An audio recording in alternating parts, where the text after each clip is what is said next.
Hey everybody, welcome back to Race of History. We are going to get into a video on Woodrow Wilson called Woodrow Wilson Hate Day 2020. I've talked about this on a handful of videos on the channel, but I cannot stand Woodrow Wilson. I think he was probably the worst U.S. president in history.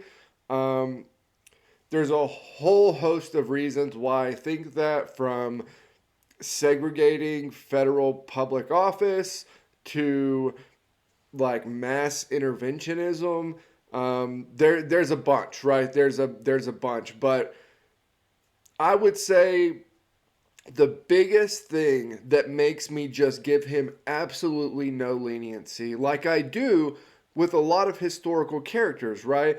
I give a lot of historical characters leniency because different time period, different cultural background, different everything.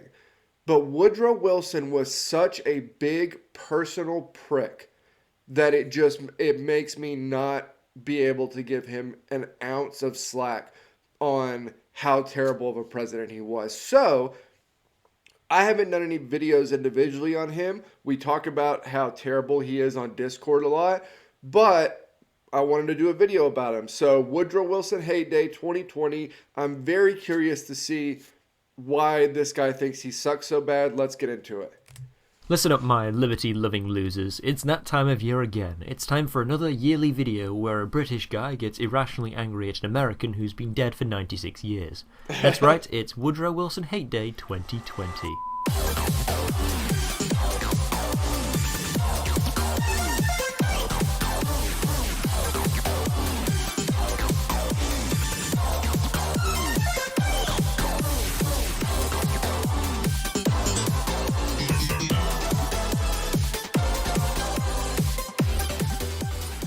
What a great intro.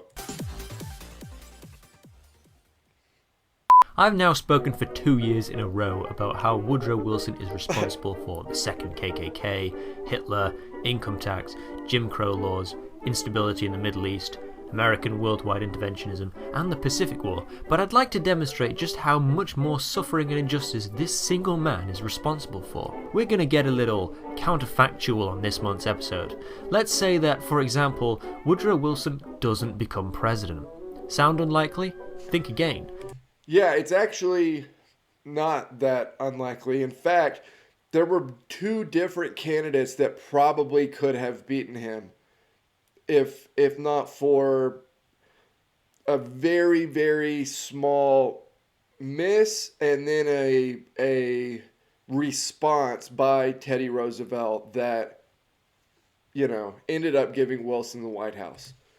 Second place candidate, Theodore Roosevelt, originally sought the Republican nomination, but narrowly lost out. He then founded his own political party called the Progressive Party, which then split the Republican vote and allowed Wilson to sail to victory with 42% of the vote. So let's say Roosevelt doesn't narrowly miss out and actually wins the Republican nomination.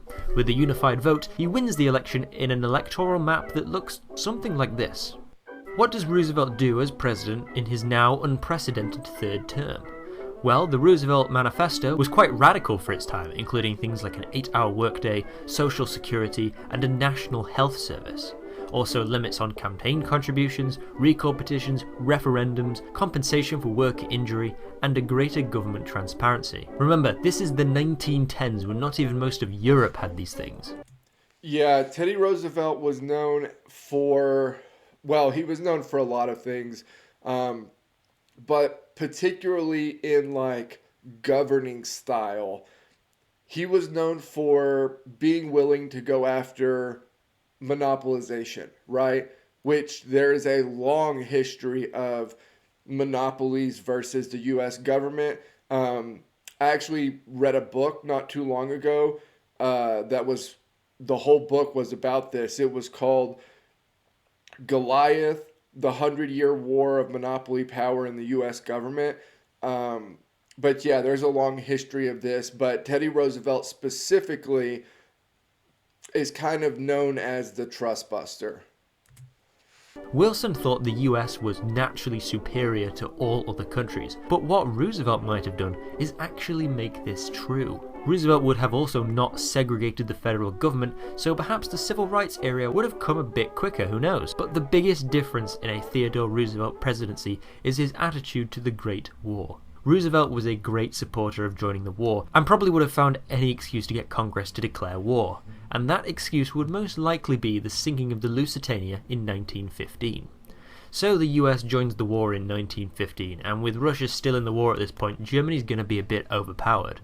The end of the war is hastened to early to mid 1917.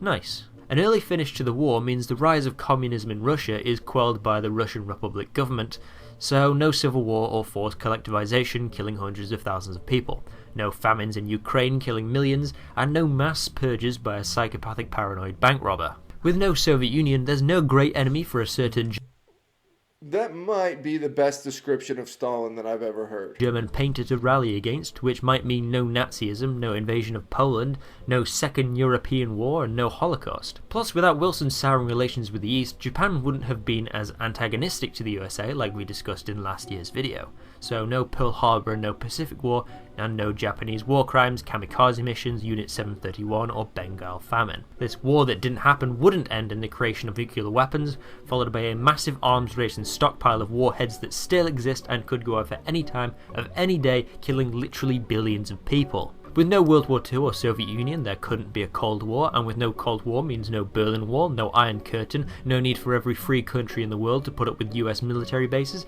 There would be no Korean War, meaning no North Korean concentration camps and nuclear threats, no Vietnam War causing inhumane death and destruction, no pointless interventionism and overthrowing dictators in South America, no selling missiles to Iran for cocaine money, no Afghanistan War, meaning no brave Mujahideen fighters can organize 2 hijacked planes to kill 3,000 people, meaning no Iraq War, not having to take off your shoes when boarding a plane, no Patriot Act or government spying, no Muslim scapegoat for right-wing morons to use to push racism and xenophobia, no Cold War means no Chinese Communist Revolution, which has led the ultra-authoritarian PRC to become the global manufacturer of everything right under our noses and forecast on becoming the most powerful country on earth in the next half century. So in 2059, when you're cleaning the boots of the Chinese troops occupying your city, you can thank Thomas Woodrow Wilson for being such a deluded egomaniac that he sold you and billions of other people down the river so he could spend 8 years in the White House screening racist films and fantasizing about being the head of an American global empire. Thank you. See you next year. Okay, so that didn't exactly go the direction that I thought it was going to go, but that was pretty funny. Yeah, it's hard to backtrack these things. You know, it's hard to see or to know what would play out in what direction if Woodrow Wilson didn't win the White House. However, short term, one, he absolutely could have not won the White House. That was a very real possibility and probably was more likely than not. So that very well could have happened that he missed out. My biggest, well, I won't say biggest. There are so many things about his policies that bother me.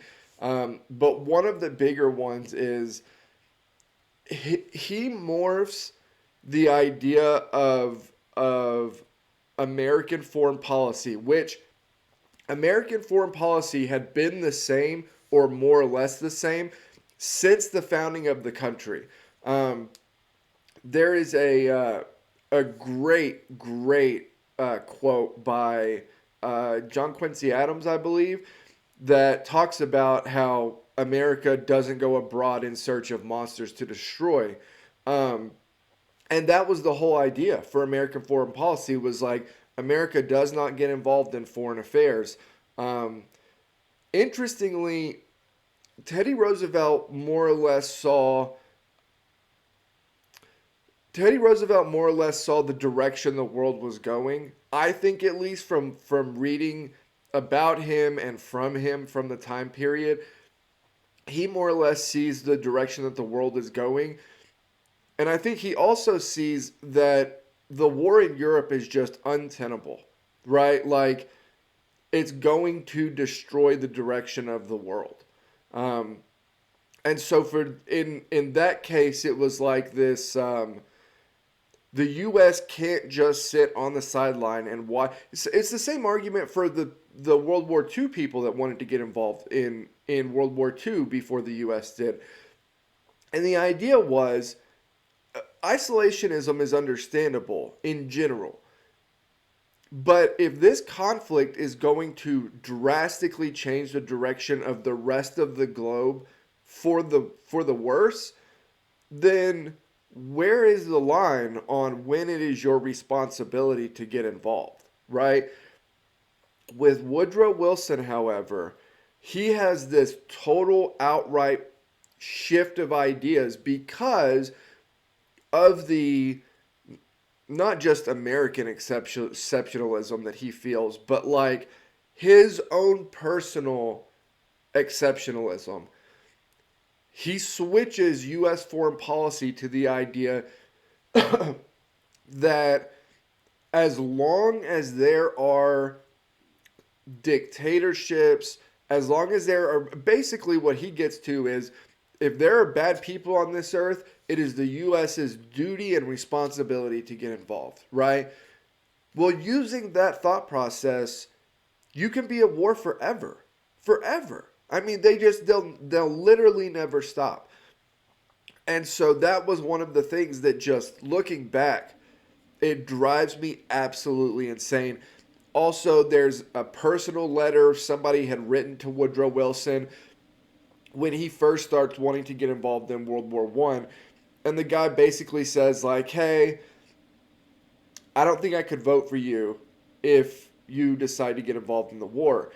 And Woodrow Wilson responds in the most Woodrow Wilson way of like, you're anti-American. I wouldn't want your type of people to vote for me anyway. If you don't agree with the way that I think and my policy positions, then you're basically a traitor. Like, it was the most Woodrow Wilson response ever. It is the personification of how terrible of a human being he was. This was really interesting. I want to get into the other ones, or find a video that talks about actual policy decisions that he implemented that were terrible policy positions. But this was a funny video and a good one, so I'm glad I did it. As always, like, comment, subscribe. Help me keep building the channel over here. I will get the Sabaton history for Swedish pagans. I believe they have one out for it. I'll get it out tomorrow. I'll put the link to the Discord down below if you want to join and continue these conversations over there. I will see you all next time.